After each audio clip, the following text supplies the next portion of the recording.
Terima kasih Tuhan untuk pagi hari ini. Lord Jesus, we thank you for this morning. Kesempatan bagi kami untuk beribadah kepada Tuhan. It is an opportunity and honor for us, Lord, to worship you. Sampaikan firman-Mu. And tell us your word, Lord. Urapi hamba-Mu dan Imelda. Anoint me and Imelda. Untuk berbicara menyampaikan isi hati To be Tuhan. able to speak from your heart, Lord. In Jesus' name. In Jesus' name. Amin. Saudara-saudara, bahwa kekristenan memerlukan kesungguhan hati di hadapan Tuhan. My brothers and sisters, being a Christians needs our fully devotion. Untuk menjadikan Tuhan Yesus sebagai pemimpin dan kepala di dalam kehidupan kita. To make Jesus as a leader and the head of our life, Kita perlu melepaskan semua atribut-atribut hidup ini then we have to leave behind all the attributes of our life. untuk menjadi orang Kristen yang baik. And to be able to be a good Christians. Seringkali Tuhan mau kita melepaskan semuanya. Sometimes God wants us to leave all the attributes behind. Kami melakukan ini 31 tahun yang lalu. We did this 31 years ago. Saya bertobat dengan istri dan keluarga dan kami melayani Tuhan. I repented, all my family, and we began to worship, to serve the Lord. Saya bekerja di perusahaan bir I used to work in a beer company, dan saya hidup di dalam kegelapan setiap hari. and I was living in darkness every day at that time. Saya hidup dari satu pub, nightclub, I lived from club to club, dari tempat judi ke tempat judi yang lain. from gambling place to another gambling place. Saya alkoholik, I was an alcoholic, and smoker, smoker, and everything. and the rest. You name it. Tetapi Tuhan Yesus merubah hidup saya. But God restores my life. Ketika saya mengatakan saya menerima Engkau When I said to the Lord, I accepted you, Lord, sebagai Tuhan dan Juru Selamat saya, as my Lord and my Savior. Dia memberikan kepada saya otoritas And He gave me authority untuk melepaskan semuanya. to release all the attributes that I Bahkan have. kemudian kami melayani Tuhan. And then later we serve the Lord. Praise the Lord. Haleluya. Lukas pasal 5 ayat 1. Let's turn to Luke chapter 5, verse 1. Oh, I'm sorry. Luke 5, chapter 1. I can read it. Oke. So it was, as the multitude pressed about him to hear the word of God, that he stood by the lake of Gennesaret and saw two boats standing by the lake, but the fishermen had gone from them and were washing their nets. Oke, 3. Then he got into one of the boats, which was Simon's, and asked him to put out a little from the land. And he sat down and taught the multitudes from the boat. Oke, tadi pagi saya mengatakan saya beruntung bisa bertemu dengan Pastor Don. This morning I shared that it was an honor for me to meet Pastor Don. Seseorang yang sangat kuat berbicara tentang Yesus. It's a pastor who is very strong in preaching about Jesus. Dan pelayanan bulan lalu di Indonesia, Last month when he was ministering in Indonesia, di Tanah Toraja, in Tanah Toraja, bersama-sama dengan Pastor Stan dan Susan, Pastor Susan, with Pastor Susan and Pastor Stan, begitu banyak hamba-hamba Tuhan di sana yang burning. there were many pastors there who was so encouraged by the message and being on fire. Amin. Haleluya. Amen. Dan mereka membuat kesaksian meminta Pastor Don datang lagi. And they shared testimonies, many testimonies want him to come back. And I said amin. And I said, Amen. Saya beruntung bisa ketemu dengan Imelda. And I was also blessed to meet Imelda. Second best translator on earth. Second best translator on earth. You know where's the first? Pass away. Passed away. Bapak Ibu, So my brothers and sisters, dikatakan bahwa pada waktu itu di pantai berkumpul beberapa orang murid. so at that time it says in verse 1, Mereka belum menjadi murid, beberapa orang. at that time there were people, they were not disciples yet at that time. Ada Simon, ada Andreas, There were Simon, Andrews, ada Yakobus, ada Yohanes. James, and John. Diceritakan di dalam Injil yang lain. It was told in another gospel. Dan Tuhan Yesus datang ke pantai di Danau Galilea. And at that time, Jesus came and visited them in the Galilee, at the lake of the Galilee. Puji Tuhan, saya sudah 42 kali datang ke danau ini. Praise the Lord, I have visited this lake for 42 times. Since 1999. Since 1999. Imelda and family will go there next week. And Imelda and her family will visit there next week. For fishing. For fishing. No. Fishing of men. Saudara-saudara, dan Tuhan Yesus datang ke pantai itu dan dia mulai berkhotbah. So at that time Jesus came to that lake and then he started preaching. Karena terlalu banyak orang yang mendesak dia. Because there was multitude came to see him. Dia melihat ada 2 buah perahu. He saw there are 2 boats. Dan dia memilih salah satu perahu itu. And he chose one of them. Dan perahu itu adalah perahunya Simon. And that boat belongs to Simon. Dan dia naik ke atas perahu itu. And he got on board. Bagi Simon, for Simon, Tuhan Yesus naik ke atas perahunya adalah anugerah yang berlimpah-limpah. For Simon, it was a blessings for Jesus to get on board on his Tuhan boat. memilih perahu Simon. So Jesus chose Simon's boat. Saudara-saudara, puji Tuhan, dari banyak orang di Corpus Christi. Praise the Lord, there are out of many people in Corpus Christi. Tuhan Yesus memilih kita hari ini ada di dalam gereja. God chose all of us here to be in this church. Tuhan memberikan anugerahnya, kita semua ada di rumah Tuhan. God showered His blessings to be in this house. Pada tanggal 10 September ini. On this September the 10th. Dan itu adalah anugerah. And this is a grace. Tahun 1992.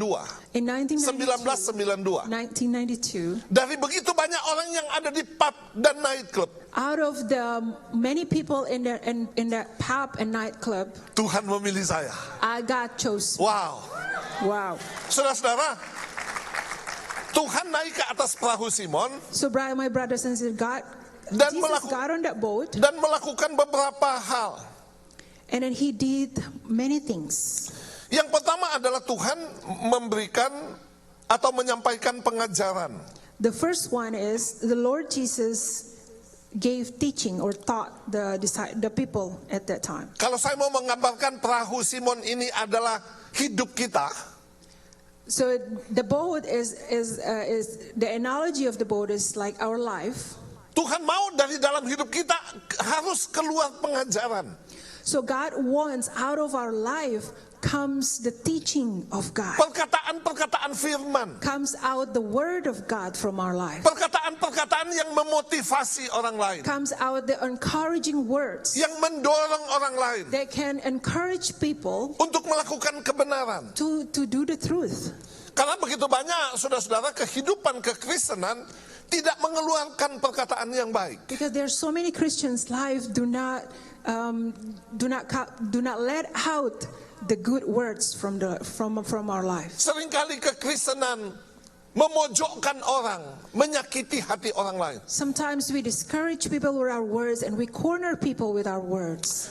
Tetapi yang Tuhan mau adalah di dalam hidup kita keluar hal-hal yang berharga. But God wants out of our lives comes the valuable things. Bapak Ibu, kalau Anda pergi ke Walmart, if you go to Walmart, di Walmart ada dijual barang-barang mahal. At Walmart, menjual barang-barang mahal. At Walmart there are many expensive stuff there. Maybe like diamond. Like diamond. Ya, banyak barang berharga di there Walmart. There are many valuable stuff or goods at Walmart. Tetapi di Walmart juga banyak barang yang nilainya kecil. But in Walmart there are also some cheap seperti stuff. tusuk gigi. Just like a toothpick. Or something like garbage. or garbage. Yang tidak ada nilainya. That has no value in it. Bapak Ibu, ketika Anda masuk ke Walmart, apa yang Anda bawa keluar?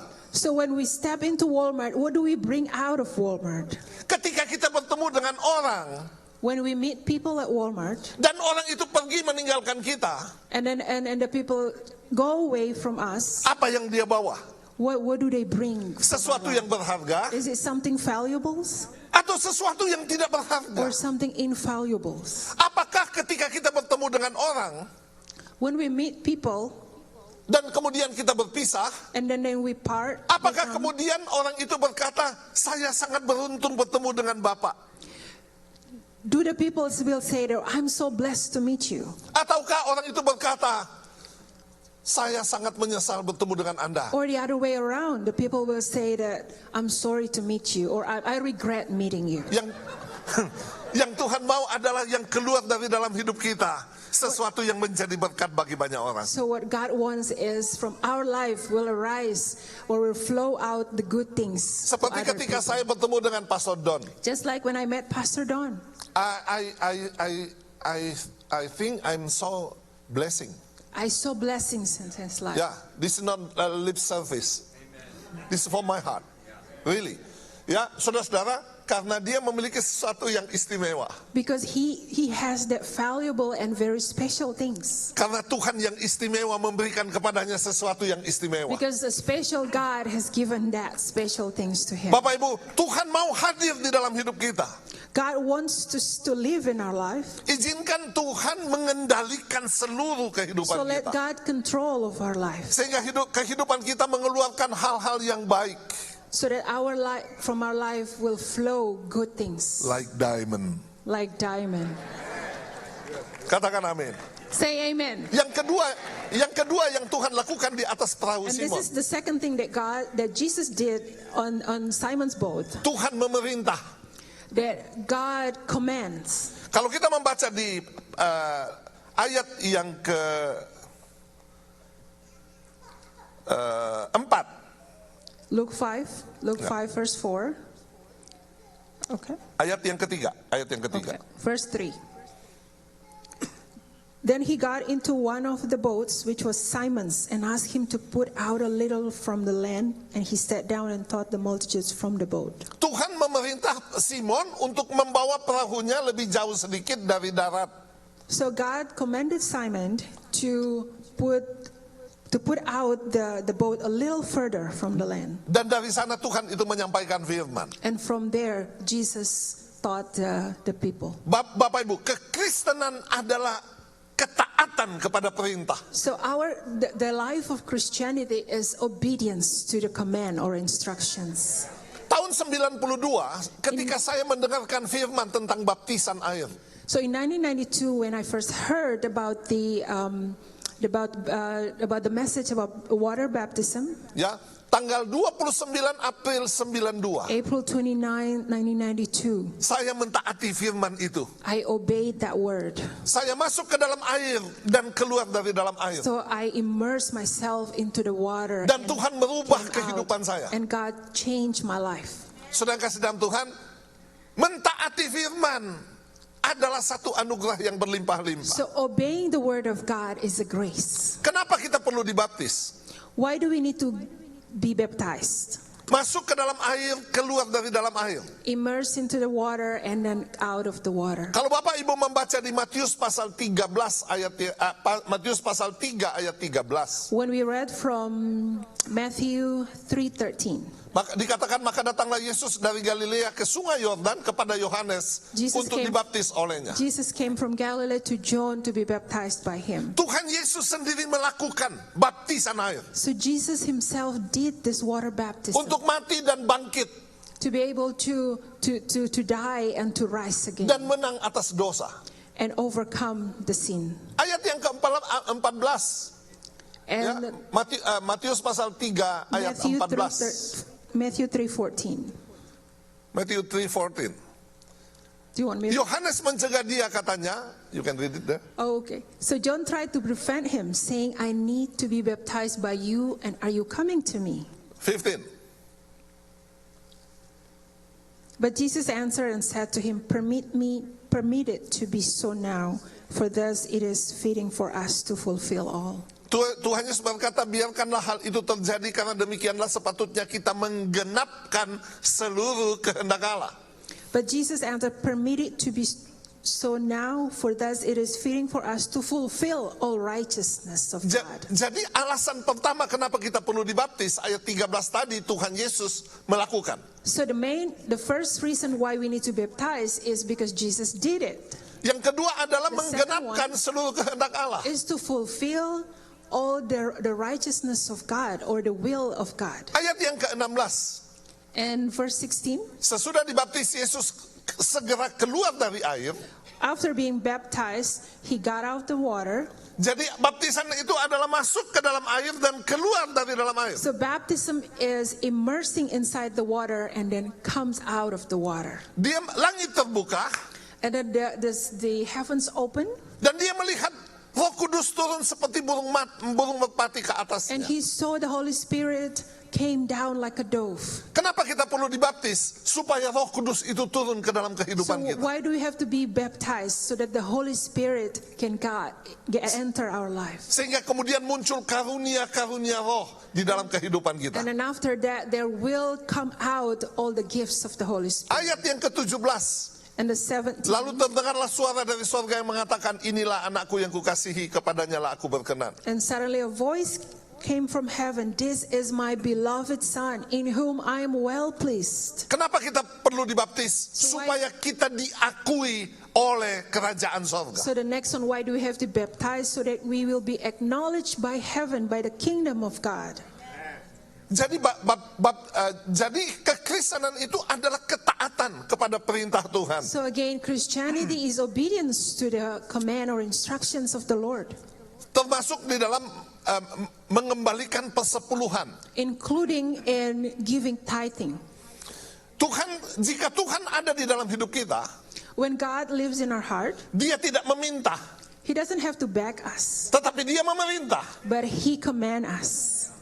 Dia tidak meminta, He doesn't ask or plead for us, tetapi Dia memerintah. but He commands us. Anak-anak Tuhan tidak perlu diminta untuk melakukan firman, The children of God doesn't need to be pleaded to do the word of God. tetapi Alkitab itu adalah perintah untuk kita lakukan dalam hidup ini. But the Bible is the command for us to do it. Jadi kalau kita mengizinkan Tuhan hadir di dalam hidup kita, So if we allow God to live in our heart, maka kita akan taat kepada perintahnya. then automatically we will obey His commands. Pada satu hari, Presiden Republik Indonesia One day the presidents of the Republic of Indonesia datang ke depan pintu rumah saya. came to the front door of my house. And Ketika knocked at saya the door. buka pintu, When I opened the door, I'm so surprised. I'm so My president there. Wow. Pak Presiden, ada apa? So I was like, "Pa Presidents, what's going on?" Dia bilang, saya mau tinggal di dalam rumahmu. And the president said that I want to enter to your life and stay there. Dan saya bilang, are you kidding? And I said, "Are you kidding me?" Saudara-saudara, dan Presiden masuk ke dalam rumah And then saya. the presidents got into my house. Ketika dia masuk ke dalam rumah saya, When he- semua kekuasaan di negeri itu datang ke rumah saya. When he got into my house, he brought all the authority in Indonesia to came with him. Angkatan laut, angkatan udara, angkatan darat, All the Navy, the Air Force, the Army came with him. polisi ada di rumah saya. All the law enforcements came with him. Dan dia bilang begini, bisa buatkan saya kopi? And then the presidents asked me if I can make him some coffee. What I say? No. Saya akan bilang, siap. And I would say, "Yes, I'm ready. I'll do it." Dia bilang, saya mau mandi. And then when he said, "I want to take a shower. Ambilkan saya handuk. Give me a towel." Dan saya bilang, siap, And I Presiden. said, "Yes, sir." Saudara-saudara, ketika hidup kita serahkan kepada Tuhan. So when we surrender our life to God, Ketika saya menyerahkan hidup saya kepada when Tuhan. I surrender my life to God, Bukan Jokowi inside. it is not the president that stay in me, Tetapi tetapi Jesus inside. It is Jesus who lives in me. Sehingga semua kekuasaan surga turun ke dalam kehidupan saya. That all the authority of heaven comes down in me. Dia tidak meminta-minta saya melakukan sesuatu. So he doesn't have to ask me to do things. Tapi dia memerintahkan saya dan saya berkata, siap. But he commands me and I said, yes sir, I'm ready. Because Jesus inside. Because Jesus lives in me.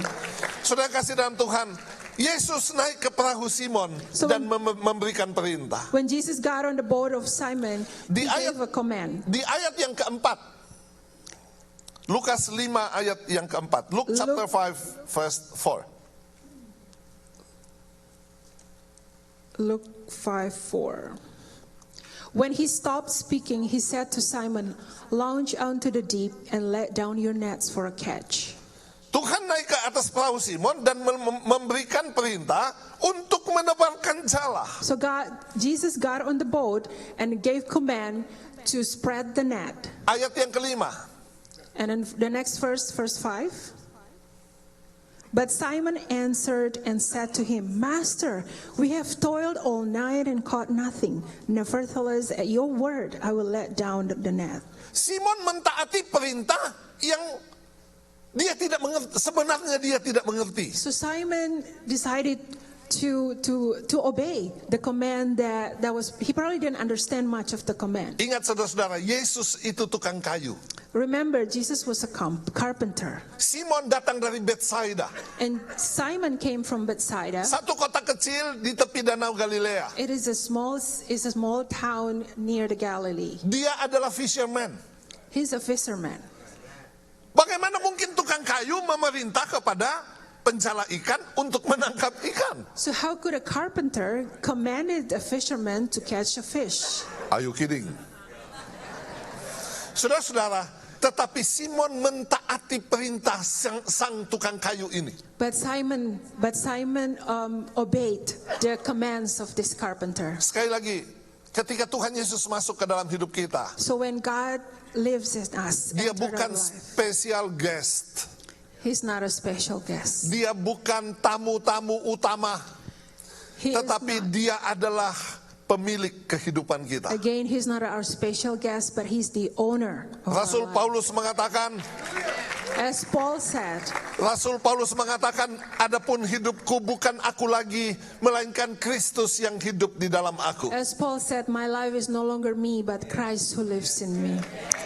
Katakan amin. Say amen.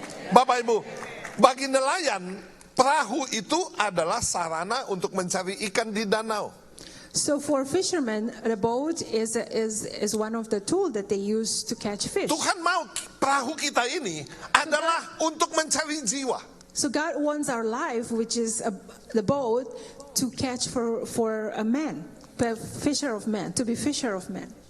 Jadi di dalam kehidupan kekristenan kita adalah, so in our Christian life, kita harus memenangkan jiwa. that we have to win souls. Kalau Anda membaca di Hakim-Hakim pasal yang kedua ayat yang ke-10, If we turn to Judges 2 verse 10. verse 10, dikatakan setelah seluruh angkatan itu dikumpulkan kepada nenek moyangnya. After the generations was collected to their elders, or to their, Seluruh angkatan dikumpulkan kepada nenek moyangnya, sudah meninggal. I don't know. Okay, after when the generation had been gathered to their fathers, and okay, all right, the Indonesian word. Okay. Bangkitlah sesudah mereka satu angkatan yang lain Another generation arose after them, yang tidak mengenal Allah who dan did not know perbuatannya the atas Lord, Israel. nor the work which had done for Israel. Look at me. Sesudah angkatan itu dikumpulkan kepada nenek moyangnya, After one generation was gathered to die with their fathers, bangkitlah satu angkatan yang lain yang tidak mengenal Tuhan. then arise another generations who don't know the Lord. Kenapa mereka tidak mengenal Tuhan?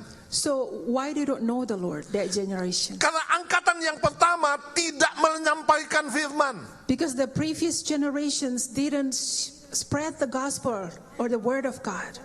Saudara-saudara, coba lihat di negeri ini. Let's look at our nation. Lihat generasi sekarang di negeri ini. Look at the generations, the current generation. Kita bertanggung jawab membawa mereka masuk ke dalam kerajaan sorga. That we are responsible to take them to the heaven, to the kingdom of God. Kita perlu menyampaikan firman kepada That we mereka. have to spread the gospel, the word of God to Sejak this ketika mereka generation. masih kanak-kanak, Since childhood, kita bawa mereka kepada Tuhan. that we have to bring to the Lord.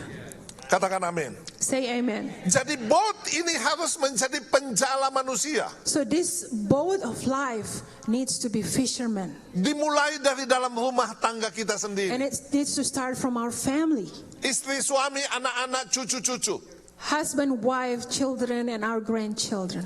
Ketika anak saya tamat sekolah, When one of my children graduated saya from tanya, high kamu school, mau apa? Mau kerja atau mau ambil lanjut sekolahnya?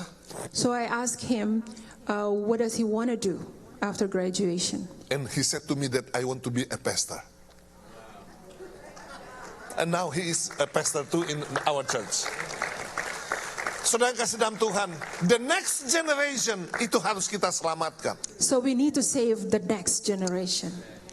Apa yang Tuhan Yesus lakukan di atas perahu Simon? What did Jesus do on the boat? Yang ketiga, The third one, ayat yang ke-6. verse 6.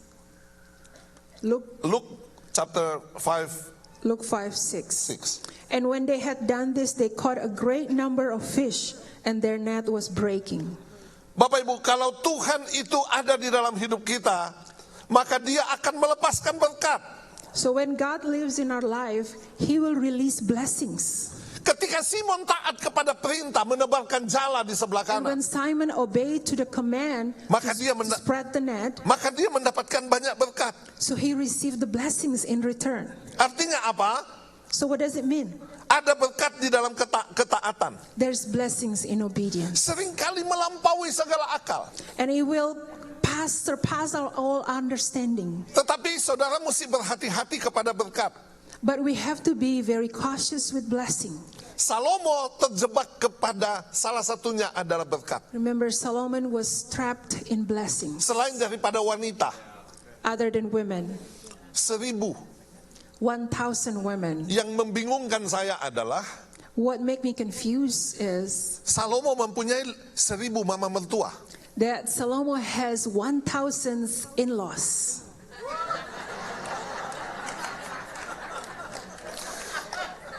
Bapak Ibu tahu siapa perempuan paling berbahagia di dunia? Do you know who is the most, the happiest woman in the world? Eve. Eve. Tidak ada mama mertua. She has no in-laws.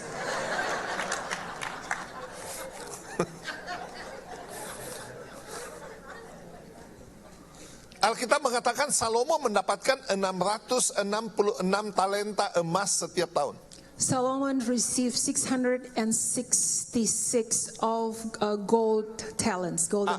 I don't know in pound, but in kilogram, In satu talenta 34 kilo. 1 talent is like 34 kilograms. So 666 multiplied by 34. Kalau dikalikan dengan 666 kali 34 kilogram, kali 1.000 gram, So if you multiply those 666 with 34 and then 1,000 gram, it comes out to be kita akan mendapatkan 22,644,000 gram. setelah itu nanti saudara kali dengan berapa dolar. And then you just multiply with dollar. Big money. It's a big money. It's very big money. Salomo terjebak kepada wanita, kepada tahta, kepada senjata, dan kepada uang.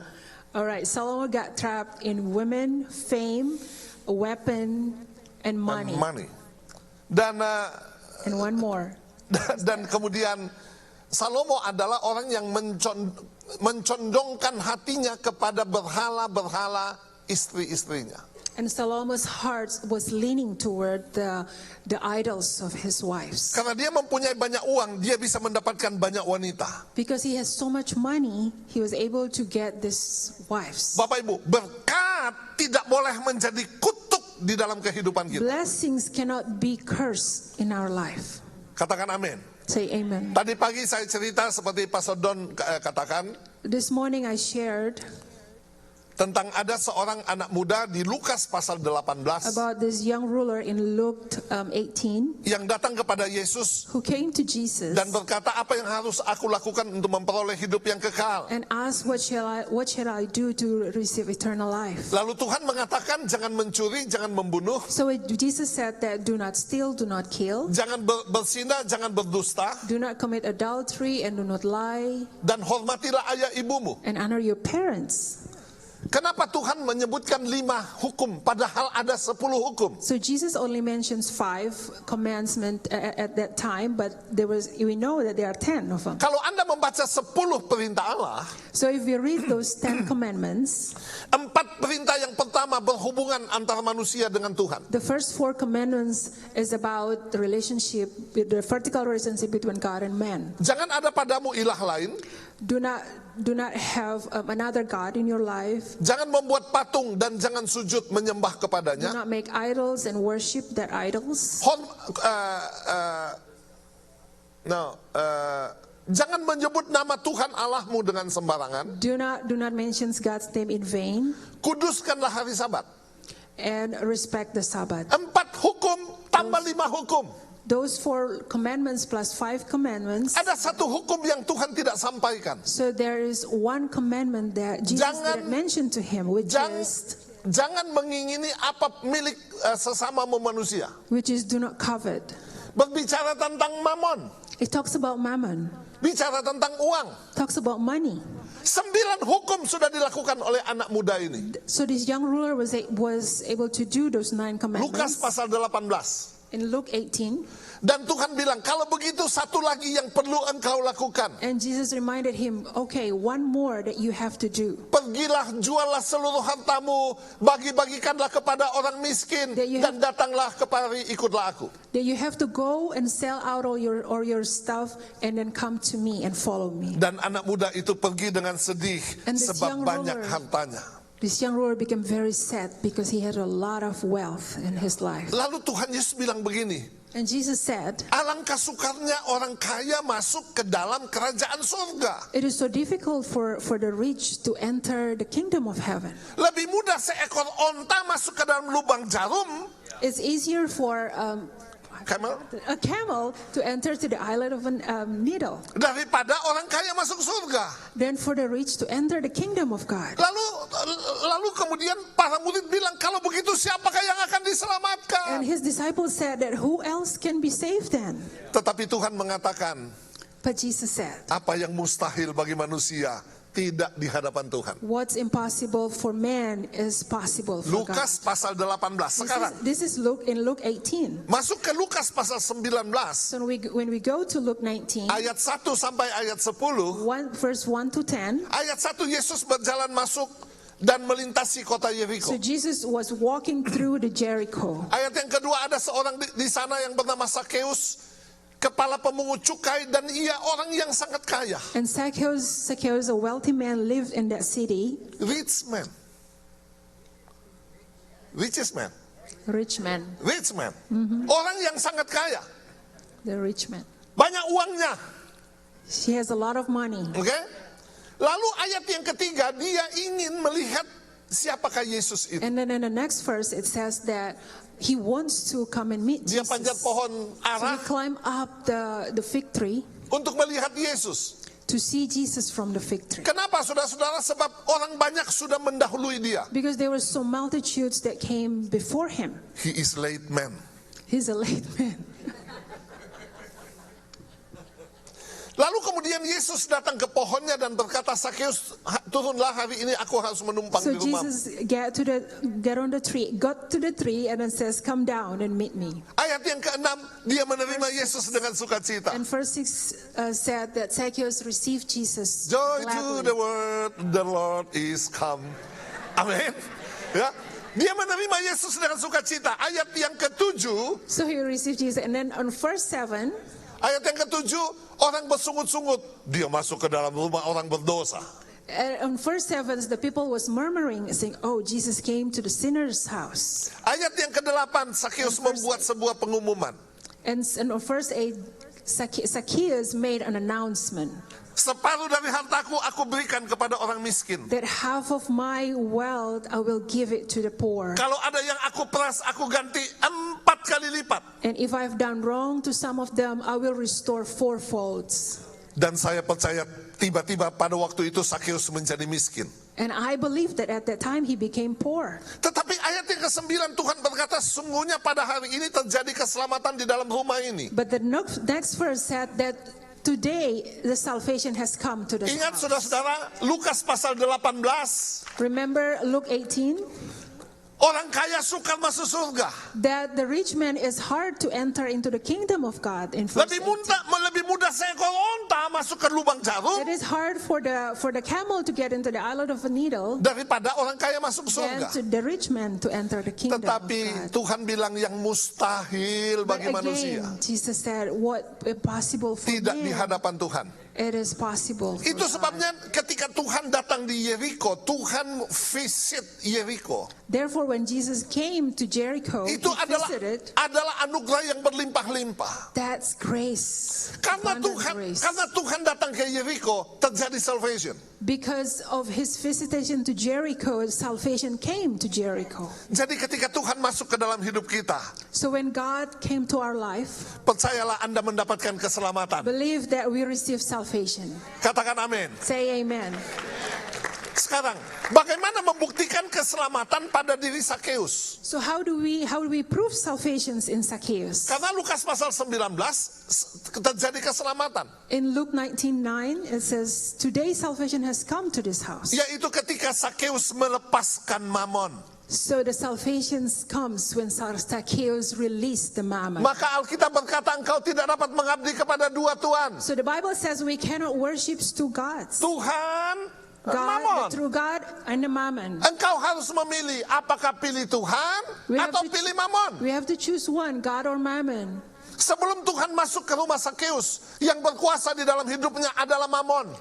Before Jesus entered the house of Zacchaeus, Membuat dia mammon was the leader at that house, Membuat dia menjadi orang yang sangat kaya. and he became very rich. When Jesus came, But when Jesus came, mamon itu dikalahkan mammon was defeated, dan Tuhan menjadi pemenang. and Jesus was the ruler of his house. Bagaimana caranya mengalahkan mamon? So how do we overcome mammon? Satu-satunya cara mengalahkan mamon adalah melepaskan mamon. So the only way for us to defeat the mammon is to release it, to let it go. No the other way. No other way. Tidak ada jalan lain. Ya, satu-satunya cara melepaskan mamon, mengalahkan mamon So adalah that's the melepaskan only mamon. way. The only way to defeat mammon is to release it, to let it go. Itu sebabnya orang yang memegang mamon dengan sangat kuat So if we cling too tight to mammon, tidak mungkin cinta Yesus. that it's impossible for us to love the Tidak Lord. mungkin. It's impossible. No way. No way Impossible. to love the Lord. Ya, saudara-saudara, itu sebabnya ketika Tuhan masuk ke dalam perahu kita, So when God enters our boat, which is maka our dia life, harus menjadi penguasa. He has to be in authority in that boat, in our life. Jesus inside. Jesus inside us. Tepuk dadanya bilang Jesus inside. Okay, you can. Or you can do like this and then say, Jesus is inside me. You can do like this. Tap Say, your say chest. Jesus inside. Jesus is inside me. Coba kita lihat satu cerita lagi, saudara-saudara, yaitu Yohanes pasal 21. Let's turn to John 21.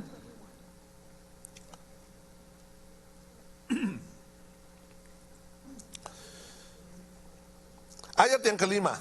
Verse 5.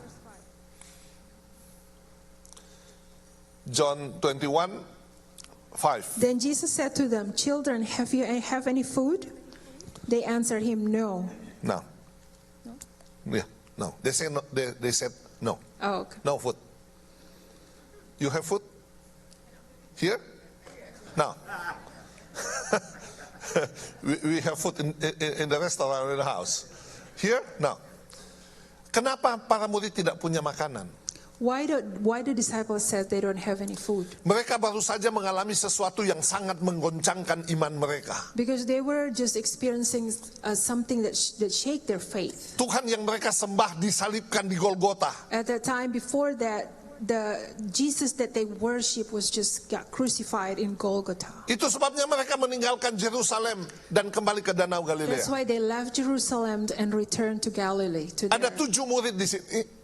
There are seven disciples: Simon, Thomas, Simon, Thomas, Nathanael, Nathaniel, Zebedeus, Yakobus dan Yohanes. Zebedee, James, and John, Zebedeus son of Zebedee, the son of Zebedee, Yohanes dan Yakobus dan 2 murid yang lain.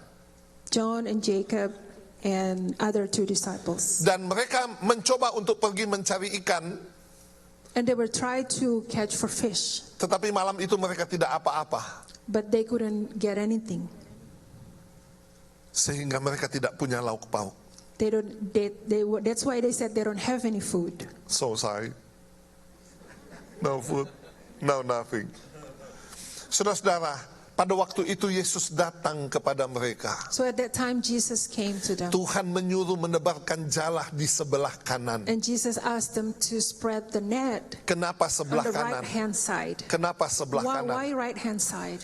Yesus naik ke surga, duduk di sebelah kanan Allah. Because Jesus came to heaven and then sit at the right hand of the Sebelah kanan Father. itu adalah tempat terhormat. So the right hand is a very honorable Tangan place. kanan Tuhan gagah perkasa untuk The menolong right kita. hand of God is also mighty to help us. Dalam hidup ini banyak tempat, saudara-saudara.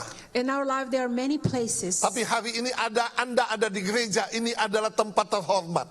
but here today you are in this place. This is an honorable place. Say amen. Say amen. Saudara-saudara, kita menjadi orang Kristen itu adalah tempat terhormat. To become a Christians, we are positions in an honorable place. Tebarkanlah jalamu di sebelah kanan.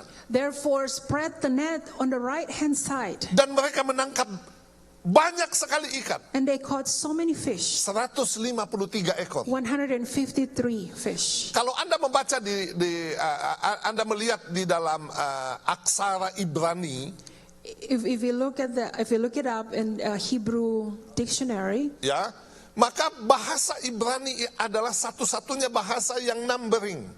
the Hebrew is one of the language that use numbers. Ketika diurai 153 ekor, When they break down the maka 153, bisa dibaca Ani Elohim. oh, they can read it. Ani Elohim.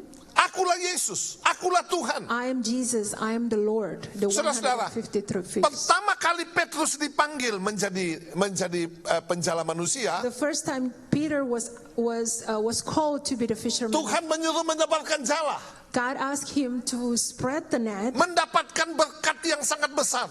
and he received great blessings. Setelah itu Yesus mati dan bangkit. And then when Jesus died and rose again, Tuhan masih menyuruh melakukan mujizat yang sama. Jesus still asked them to do the same miracle. Saya percaya begini, saudara-saudara. This is what I believe. Tuhan hendak memberitahu kepada Petrus, That Jesus wants to let Peter know, aku yang telah engkau sangkal 3 kali I am the di one. Jerusalem. I am the one that you denied 3 times. Aku adalah Tuhan yang sama. I am the same God. Kuasaku masih sama. My power is still the same. Mujizatku masih My sama. miracle remains the same. Memberi engkau ikan yang sangat banyak. And I can give you now the many fish. Aku Tuhan yang telah engkau sangkal. I'm the God that you have denied. Adalah Tuhan yang tidak pernah berubah. I am the never changing God. Saudara kasih dalam Tuhan, kalau dulu Tuhan tolong kita, So if God has helped us in the past, hari ini Tuhan pasti tolong kita. that now God can help us. Dan besok Tuhan akan And tolong kita. tomorrow the same. Saya bersaksi kepada Pastor Don I shared bahwa my testimony to Pastor Don. tahun 2003 saya kehilangan sebuah gereja besar. And in 19 what? 2003. Oh, 2003, I lost a big congregation. 3.000 jemaat. 3,000 congregation. 84 branches, cabang. 84 branches. Tahun 2004, In 2004, saya merintis gereja baru lagi dari 15 orang. I started from the beginning with 15 congregations. Pastor Don sudah 2 kali ke sana. And Pastor Ron had been there twice. Ada gereja di tepi pantai 7 lantai.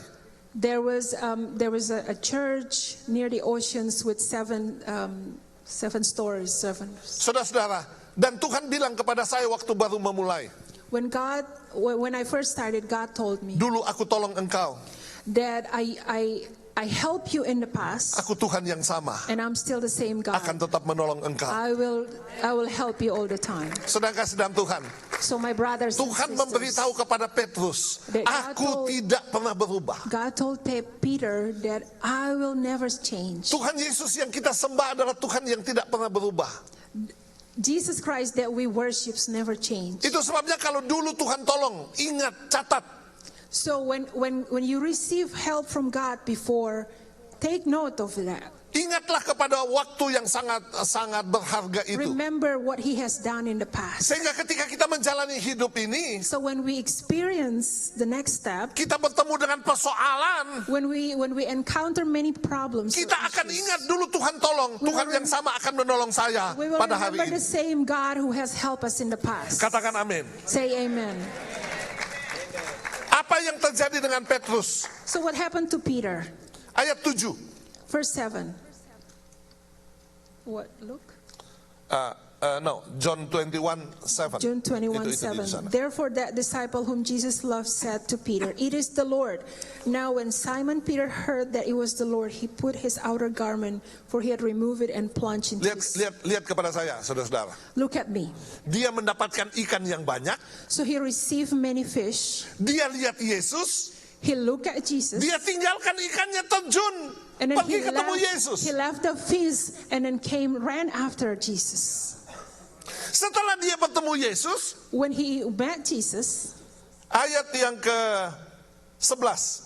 verse 11. Simon Peter went up and dragged the net to land full of large fish, 153, and although there were so many, the net was not broken. Jadi bagi Petrus, saudara-saudara, ya, ikan itu nomor 2. So to Peter, the fish is number 2. Bertemu dengan Tuhan Yesus itu adalah yang nomor 1. And encountering with Jesus is the number 1. Bapak Ibu, jangan sampai dunia ini lebih utama dari kita. Make sure that the world is not our priority. Jesus number 1. Jesus is number 1. Katakan amin. Let us say Ya, amen. karena ketika kita mendudukan Tuhan yang paling utama di dalam hidup kita, When we put God a priority in our life, maka semua aksesoris itu akan menyusul. so the accessories of life will come after us. Berkat-berkat itu akan The menyusul. blessings will chase us down. Yang lucu bagi Simon adalah And what's so funny for Peter, ayat yang ke-7 tadi. on verse 7, Ketika Petrus mendengar bahwa itu adalah Tuhan, when Peter heard that it was the Lord, ia mengenakan pakaiannya sebab ia tidak berpakaian, lalu terjun ke dalam danau. he took off his clothes. He put on his outer garment, for he had removed it before. Jadi artinya semuanya basah. So everything was wet. Menutup badan dengan baju berbicara tentang pertobatan. So he covers his body, put on the clothes. It talks about repentance. Menutup ketelanjangan itu adalah pertobatan. He covers his nakedness. It calls repentance. Sehingga saya percaya ketika dia bertemu dengan Tuhan, So when he met Jesus, Tuhan melepaskan pengampunan atas Simon Jesus Petrus. released the forgiveness to him. Tuhan yang sama mau mengampuni kita sampai pada But the hari same ini. God also wants to forgive us Datanglah up to kepada this Tuhan. time. So come to Jesus. Maka dia yang akan memberkati Then he kehidupan will kita. bless us. Amin. Amen.